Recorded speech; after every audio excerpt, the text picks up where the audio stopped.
बिस्मिल्लाहिर्रहमानिर्रहीम। अस्सलाम वालेकुम दोस्तों, क्या हाल चाल है यार। अभी जो सेकंड राउंड में लड़के पास हो चुके हैं तो सारे लड़के ये सोच रहे हैं कि अभी हमारा ज़ाहिर बात है मेडिकल होगा तो उसके हवाले से आप लोगों की फ़ीस कितनी होगी।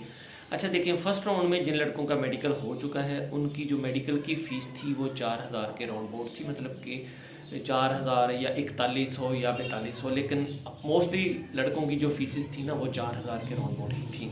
आप लोग परेशान ना हो, क्योंकि अगर आप लोग पर्सनल तौर पे प्राइवेट तौर पे अपने बिहाफ पे मेडिकल करवाते हैं तो आप लोगों से वो 7-8 हज़ार रुपये चार्ज कर लेंगे। लेकिन अभी आप लोग क्योंकि ओईसी की रिकमेंडेशन से अपना मेडिकल करवाने जा रहे हैं तो इंशाल्लाह उम्मीद है कि इस दफ़ा भी सेकंड राउंड वालों की जो मेडिकल की फ़ीस होगी वो राउंड बोर्ड 4,000 की होगी या ज़्यादा से ज़्यादा 4500 हो जाएगी, इससे ज़्यादा नहीं होगी। तसल्ली रखें, इतने पैसे तो हर बंदा यार देखें अफोर्ड कर लेता है। अल्लाह पाक आप सब के लिए आसानियाँ पैदा करे, आप सब लोगों का मेडिकल फिट आए। थैंक यू, जज़ाकल्लाह।